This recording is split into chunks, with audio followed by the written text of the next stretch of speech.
In the name of the Father, the Son, and the Holy Spirit, one God, Amen. Today is the fourth Sunday of the month of Ba'una, and today's message to us from the church is to love. To love one another, that's a level, and to love our enemies, that's a different level. And today we hear this. If you love those who love you, if you love those who love you, what credit is that to you? For even sinners, do that, or love those who love them. If you love those who love you, what credit is that to you? For even sinners, love those who love them. And that's a very important question, because that's what sets Christianity apart from any other religion. No other religion teaches that, to love the enemies and to love those who hate us. And this is not easy, by the way. And sometimes before we think about our enemies, to love them or to show love to them, we just need to think about our immediate family, our husbands, our kids, our brothers and sisters, and ask ourselves, are we able to show love to them, or are we always fighting and not even able or are able to live in peace with them? So ask, and if you are, then there is a next level that Christ calls us for, to love our enemies. I will tell you a story so you can relate to what is loving our enemies. Because sometimes we identify enemies as a vague person. I'm not sure who my enemy is, right? So this was a physician who was doing his rotation, and he was sent to a city by the sea. It's a community full of retired people where they were permanently in a good mood.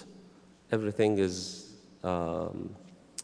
comfortable, everything is easy, and people are in a good mood all the time. He loved them. They loved him. He was in a very good relationship with everyone around him, right? Everything, there was no struggle or whatnot, right? There was nothing. Everyone was nice, everyone was cool, they are not rushing for anything, and the whole experience for the physician was awesome. He loved them so much. And he thought that he's really living the dream, right? But then he was moved to another city where it was a very poor community. And people over there were very harsh. They were not kind.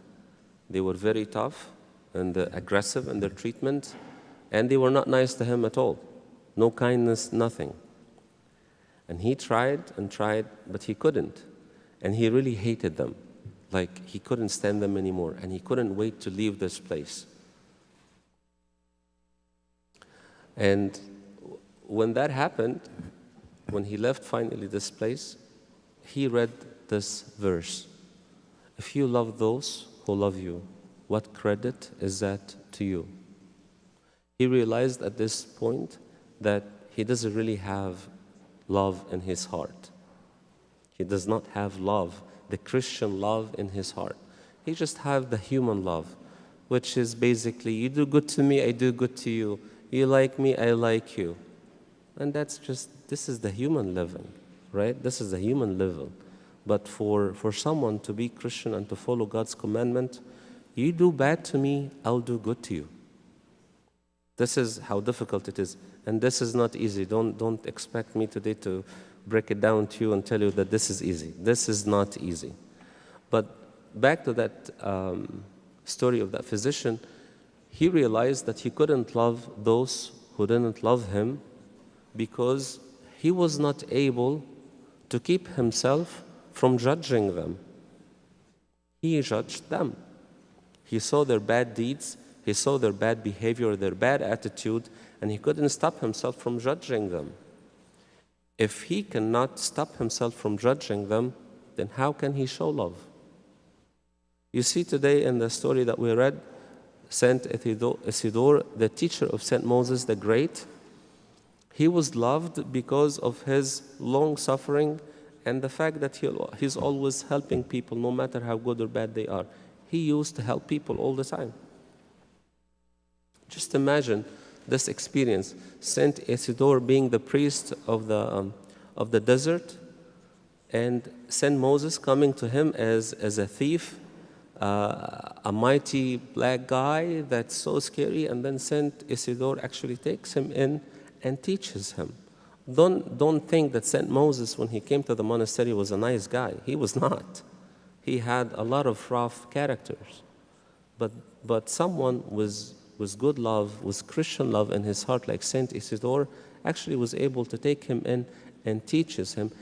And with this love, he brought for us Saint Moses the Great. This is what love does. It's the factory of saints. Because basically, God is love, or love is God.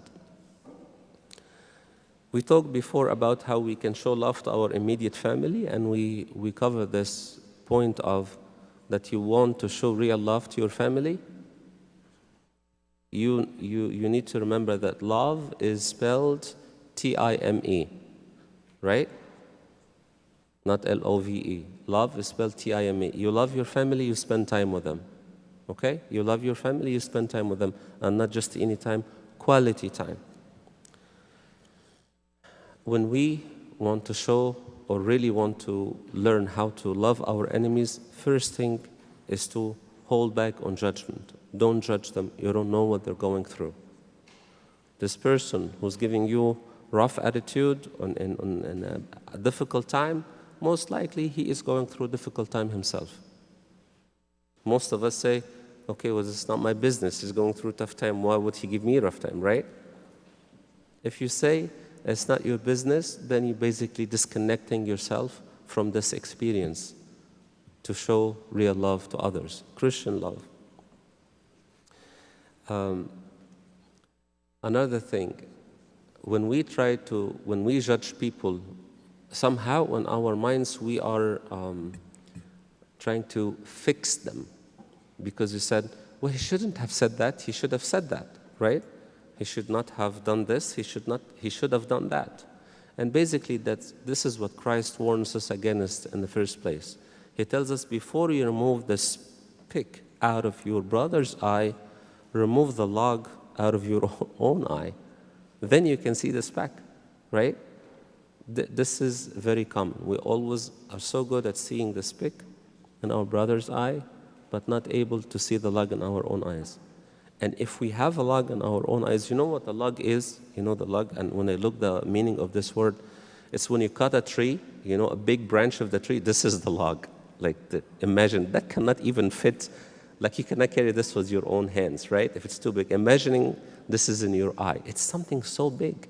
If my eye has a log in it, then most likely the speck that I see in my brother's eye is not even there. Because I can't see well. I cannot see well. My judgment is clouded because I'm not judging myself first. I'm judging my brother. So for this, I'd like to tell you another story about Pope Kyrillos. And this story was told by one of the monks who the story happened to himself.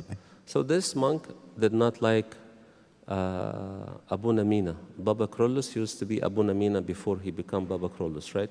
He didn't like him. He didn't say why he didn't like him, but maybe because he was so famous and he performed a lot of miracles, he didn't like him. And he used to, like, every time he hears his name, he's like, he leaves the place. I don't want to hear this guy. I don't want to hear anything about him. And I don't want to be near anyone who talks about Abu Namina. So, and then his miracles were like becoming known to everyone.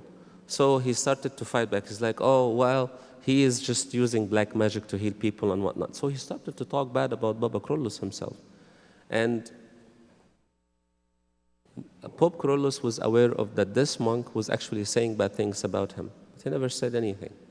And then Abu Namina was ordained as a patriarch and became Baba Krollos, right? So the first thing he does, he calls for this monk. It's like, Ta'ala, I want to see you, right? So the monk was like, now it's time to pay back what I've been saying about him, right? He's going to punish me big time. But Baba Krollos asked him to come, and then the monk, before Baba Krollos says anything, he started to say, Sayyidina, I'm sorry, I have sinned against you, I've been talking bad about you. So he started the right start. Please forgive me. And Baba Krollos looked at him and he didn't say anything. And then the monk says, I really would appreciate it if you don't punish me for what I have done. And then Baba Krollos started to talk after he heard that word, punishment. He said, you insulted Abu Namina. Abu Namina is no longer there. There is no more Abu Namina. I am your father now. I am a patriarch and I am your father. How do you expect me to punish you if I am your father? If I am your father, I'm here to help you to be a better person. Your salvation is my priority. I'm not here to punish you. I'm not here to judge you. I'm here to guide you to salvation, help you to reach your destination. And that story actually was told by this monk himself. Later on, he became a bishop, but they never mentioned his name. Baba Krollos made him a bishop. This is what love does. It brings the good out of people. It brings it out. It makes people like Christ. It brings people, it switched the image, the corrupted image that's messed up because of our nature. It brings it back to its own, to the original nature of Christ. I have shared this with you before, and I'd like to share it with you again. It's a prayer about a bishop, a Serbian bishop. His name is a little bit difficult, but I think his name is on the presentation, if you can bring it. His name is Nikolai Vlamerovic, if I said it correctly. This bishop was a Serbian bishop who spoke against the Nazis in the World War II, and they arrested him and put him in the concentration camps. He spoke against their actions. But look at what he said when he prayed for his enemies. By the way, concentration camps were not something nice, khalis. It was a torture place. It was like a bad prison, a really bad place to be in, a prison where people were tortured. And this is what he says. I think we have it on the screen now. This is his prayer. I would like to read it with you, and I really want you, when you go back home, to look it up and pray it and meditate on the words. Just look up, bless my enemies, O Lord. Bless my enemies, O Lord. Even I bless them and do not curse them. Enemies have driven me into your embrace more than friends have. Friends have bound me to earth. Enemies have loosed me from earth and have demolished all my aspirations in this world. Enemies have made me a stranger in worldly realms and an extraneous inhabitant of the world. Just as a hunted animal finds safer shelter in an unhunted animal does,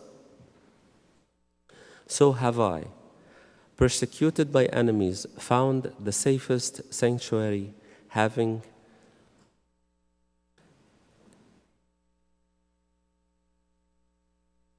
placed myself beneath your tabernacle, where neither friends nor enemies can slay my soul. Bless my enemies, Lord, even I bless them and do not curse them.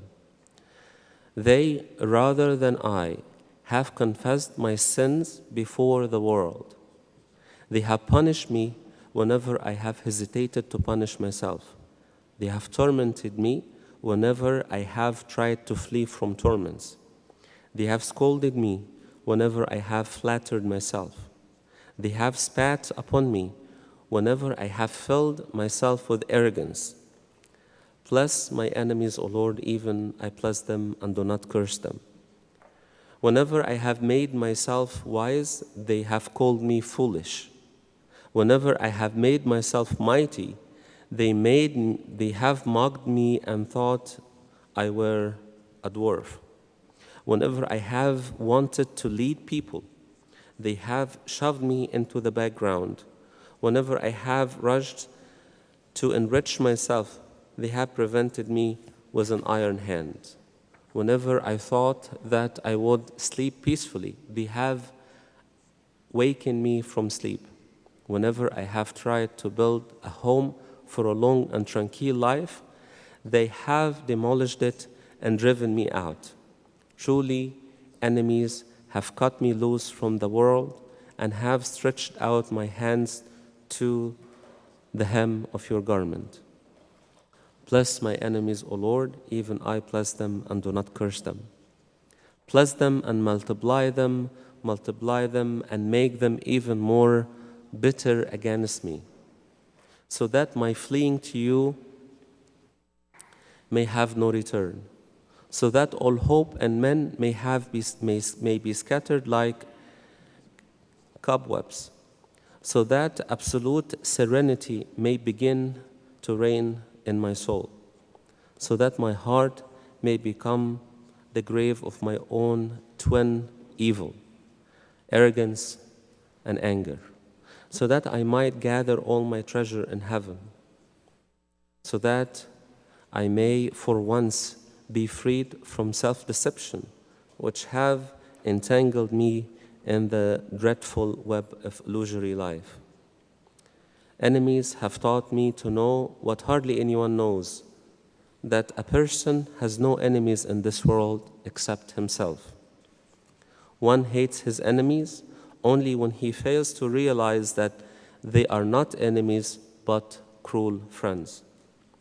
It is truly difficult for me to say who has done me more good and who has done me more evil in the world, friends or enemies. Therefore, bless, O Lord, both my friends and enemies. A slave curses enemies, for he does not understand, but a son blesses them, for he understands. For a son knows that his enemies cannot touch his life. Therefore, he freely steps among them and prays to God for them.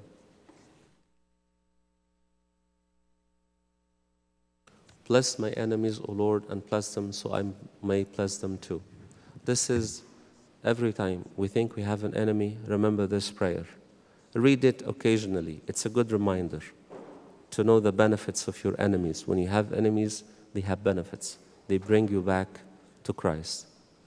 May God plant in us His true love and allow us always to remember, if we love those who loved us, what credit is that for us? To Him is glory forever and ever. Amen.